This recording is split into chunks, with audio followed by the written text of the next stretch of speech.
Tasavvur qiling, tongda uyg'onasiz, telefoningiz yoningizda yo'q. Lekin sizda emas, balki dunyodagi hech kimda telefon yo'q. Internet o'chib qolgan, tarmoq ishlamayapti, ijtimoiy tarmoqlar va messenjerlar yopilgan. Endi o'ylang, bu holatda qanday yashaymiz? O'zi hech o'ylab ko'rganmisiz, agar telefon bo'lmasa qanday yashagan bo'lar edik? Bugungi videoyimizda shu kabi savollarga javob olishingiz mumkin. Telefonlar bugungi ishlarimizning markazi hisoblanadi. Bank ilovalari, to'lov tizimlari, SMS orqali tasdiqlashlar, barchasi telefonga bog'liq. Telefonlar ishlamasa, odamlar pul o'tkaza olmaydi. Onlayn savdo to'xtab qoladi.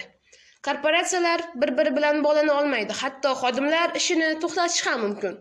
Video konferensiyalar va onlayn uchrashuvlar bo'lmaydi. Bu holatda ish dunyosi qanday ko'rinishda bo'ladi? Har kuni biz yo'ldan nariga borish uchun xarita ilovasini tanlaymiz.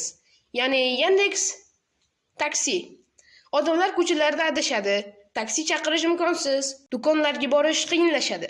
Maktab va universitetlarda onlayn darslar bekor bo'ladi. Talabalar darslarini o'ta olmaydi. Ota-onalar farzandlari bilan bog'lana olmaydi. Shuningdek, favqulodda vaziyatlarda yordam chaqirish ham qiyinlashadi. Telefon yo'qligida do'stlar va oila bilan aloqa yo'qoladi. Ijtimoiy tarmoqlar va messenjerlar orqali aloqa uziladi. Odamlar yolg'izlikni boshidan kechiradi. Bu ruhiy tushkunlik, stress va xavotirga olib kelishi mumkin. Biroq, ba'zi odamlar uchun bu imkoniyat bo'lib, ular yuzma-yuz muloqotni boshlaydi. Bu esa ijtimoiy ko'nikmalarni rivojlantiradi. Telefonlarsiz hayot boshidan qiyin bo'lsa-da, yangi odatlar paydo bo'ladi. Odamlar ko'proq kitob o'qiydi, sport bilan shug'ullanadi, tabiatga chiqadi. Ular vaqtlarini yaxshiroq tashkil qilishni o'rganadi va ko'proq hushyor bo'ladi. Shuningdek, texnologiyadan foydalanishning muvozanatli usullarini qidirishga kirishadi. Telefon hayotimizni osonlashtiradi, lekin u bizga hukmronlik qilmasligi kerak. Biz texnologiyadan foydalanuvchilar. U bizning xizmatkorimiz bo'lishi lozim.